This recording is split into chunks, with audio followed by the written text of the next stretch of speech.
आपण आज बनवणार आहोत कोथिंबीरपासून एक युनिक रेसिपी जी चवीला खूप टेस्टी लागते. अगदी नॉनव्हेजपेक्षाही भारी लागते. बनवायलाही तितकीच सोपी आहे. अशी अनोख्या पद्धतीने कोथिंबीरपासून तयार होणारी रेसिपी पाहून तुम्हाला नक्कीच आवडेल. यासाठी आपल्याला पहिले तर खूप सारी कोथिंबीर घ्यावी लागेल आणि ती अशी एक बारीक चिरून घ्यायची आहे.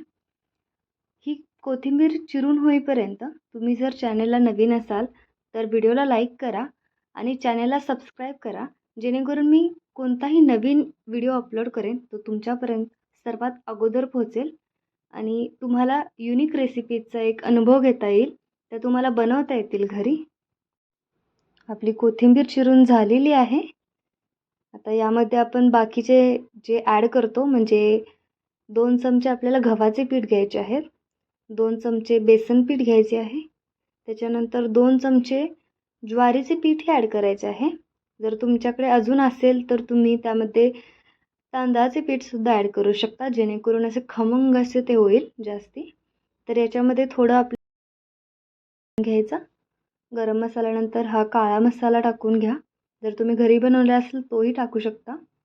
त्यानंतर आपल्याला थोडासा मॅजिक मसाला ॲड करायचा आहे आणि थोडीशी हळद ॲड करायची आहे. आता बेसन आपण वापरले आहे त्यामुळे आपल्याला आता थोडासा ओवा घ्यावा लागणार आहे.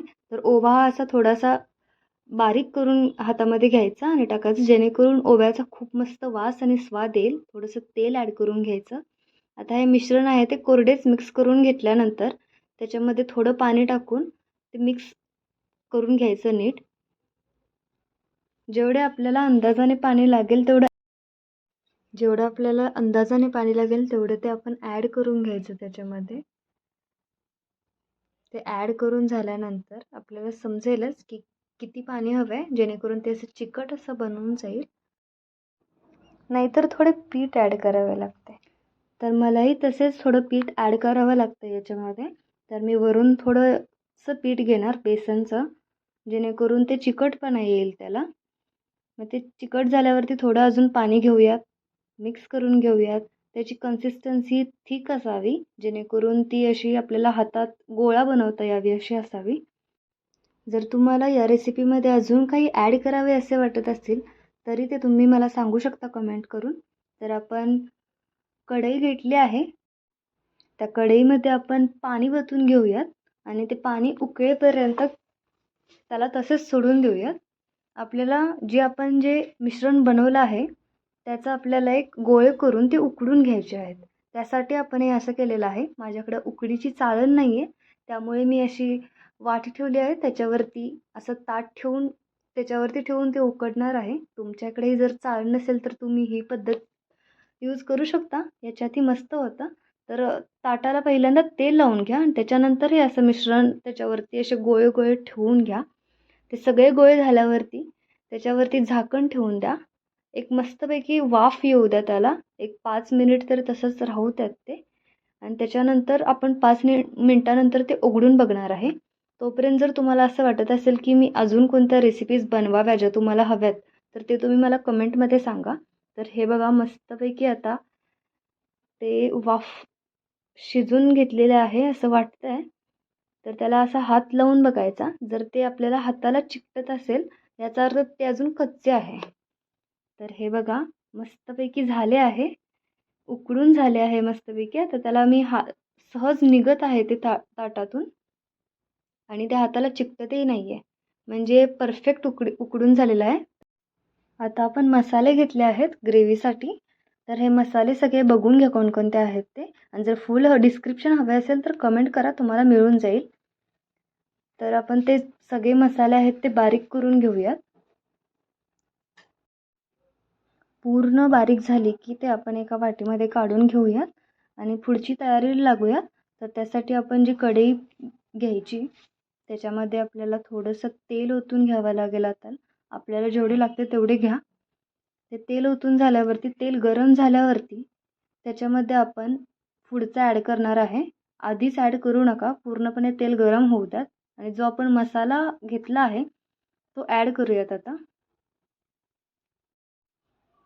मसाला खरपूस भाजेपर्यंत हलवून घ्यायचा, कच्चा ठेवायचा नाही थोडासुद्धा.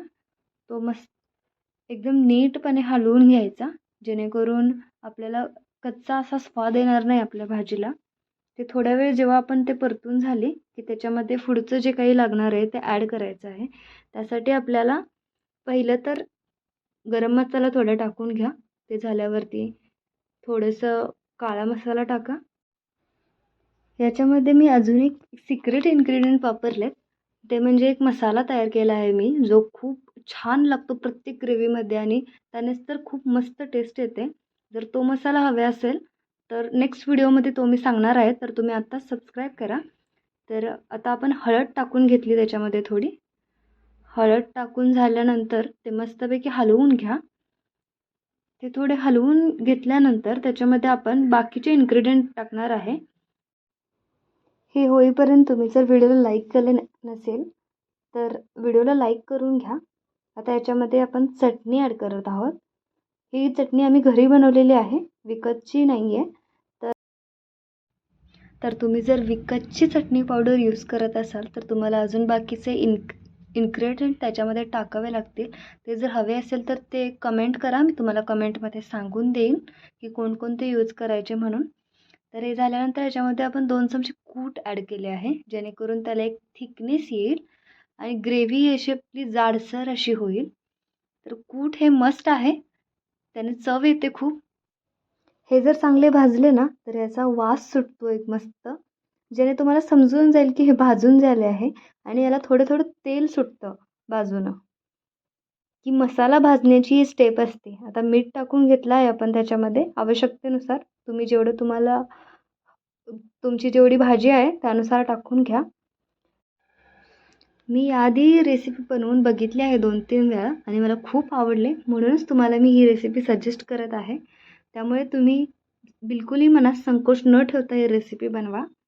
तर हे झालं, आता आपण याच्यामध्ये पाणी ॲड केले. तर ते पाणी आपण जे आपलं मसाल्याचं भांडं होतं त्यातच घेतलं होतं. ते पाणी ॲड करून घेतलं. याला एक उकळी येऊन द्यायची. तुम्ही जर व्हेजिटेरियन असाल तर तुमच्यासाठी एक परफेक्ट रेसिपी आहे, जी तुम्ही खाऊ शकता, सारखी बनवून खाऊ शकता, तुम्हाला खूप आवडेल. तर हे बघा, एक थिक अशी त्याची ग्रेव्हीसारखी एक कन्सिस्टन्सी तयार झाली आहे. जास्त जाड नाही आहे किंवा जास्त पातळही नाही आहे, तर अशीच तुम्हाला ही बनवून घ्यायची आहे, जेणेकरून ते चवीला अजून स्वाद देईल. आणि याच्यानंतर हे आपण ते जे गोळे केले होते ते ठेवतो आहे. त्याच्यामध्ये ते पूर्ण सगळीकडे गोळे ठेवून द्यायचे. तर आपण सगळे ते ॲड केले आहे याच्यामध्ये. ते ॲड केल्यानंतर आपण हे आता झाकून ठेवणार आहोत. तर अजून एक वाफ होऊन द्यायची. एक 5 मिनिट ते झाकण ठेवून द्यायचं तसंच. आणि ते झाल्यानंतर ते आपण उघडून बघणार आहे आता. हे बघा, आता उघडून बघतोय तर असा मस्त वास सुटला आहे. हे बघून तोंडाला माझ्या पाणी सुटते, तुमच्याही सुटत असेल नक्कीच. तर बघा किती मस्त झाली आहे ही भाजी. जशी दिसायला सुंदर दिसते तशीच खायलाही खूप टेस्टी आहे ही भाजी. नक्कीच एकदा ट्राय करा. आणि ही जर भाजी तुम्हाला आवडली तर कमेंट करून नक्कीच सांगा. तर आता ही आपण सर्व करून घेऊयात.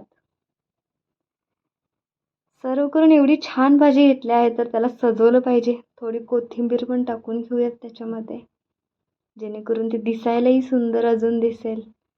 तर तयार झाली आहे आपली ही कोथिंबीरपासून एक युनिक रेसिपी.